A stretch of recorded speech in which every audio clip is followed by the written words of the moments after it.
All right, so if you've ever called a large language model from your code, you know how powerful it is. But you've probably also felt that frustration, right? That feeling of having to build all this complex logic around it.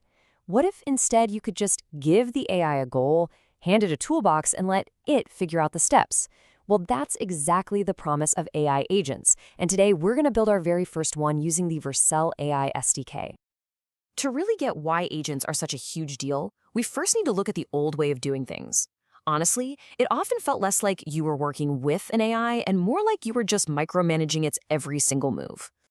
And this slide just captures that shift perfectly. I mean, look at the left. That's the old way. You're the stressed out project manager, writing all this brutal code, parsing responses, handling every possible scenario. It's a lot. But on the right, with an agentic workflow, you become a mentor. You just provide the goal and the tools, and the AI itself figures out how to use them. You're defining the what, and you let the model handle the how. So how do we make that leap? How do we go from being a micromanager to a mentor?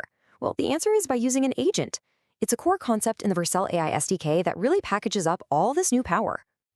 You can almost think of an agent as a reusable blueprint for your for its brain. You define its configuration, its skills, which we call tools, and its behavior just one time. And then you can use that same brain anywhere in your app. It keeps everything consistent without you having to repeat a bunch of code. Now, the best part is you don't have to build this complex reasoning loop from scratch.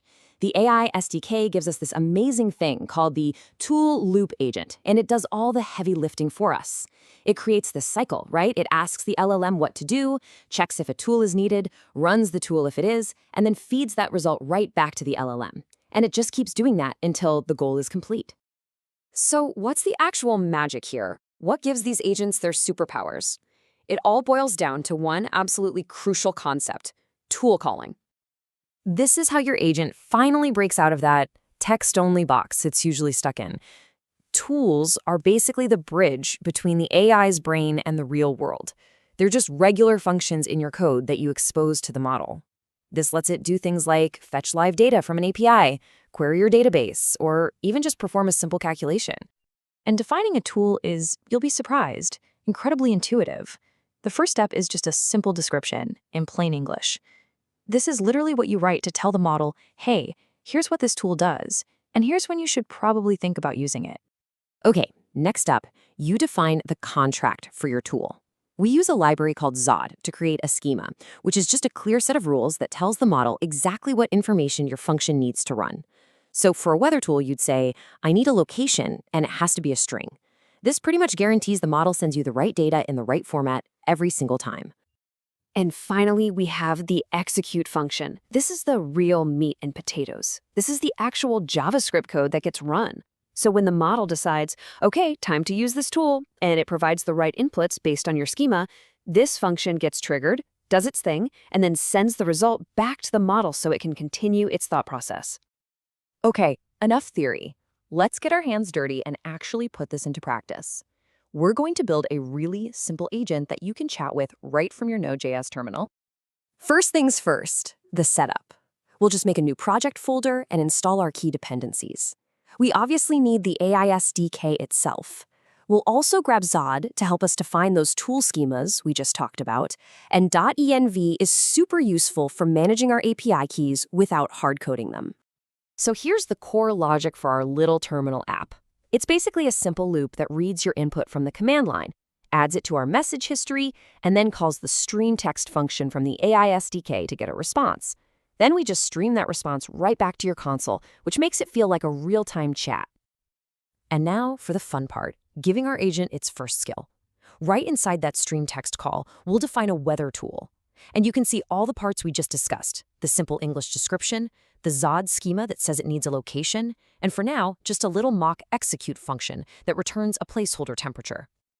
Now, this one line of code, stop when step count is 5, is incredibly powerful. See, without it, the agent would call our weather tool and then just stop. But by adding this, we're giving it permission to take multiple steps. We're telling it, hey, you can call the weather tool, get the result, and then use that information in a second step to generate a nice, natural-sounding sentence for me. It's what enables that multi-step reasoning. So this is awesome for a command line tool or a backend script, right? But the real magic happens when we can put this agent in front of actual users through a web interface. So what's the next step to make that happen? Let's take what we've learned and level it up.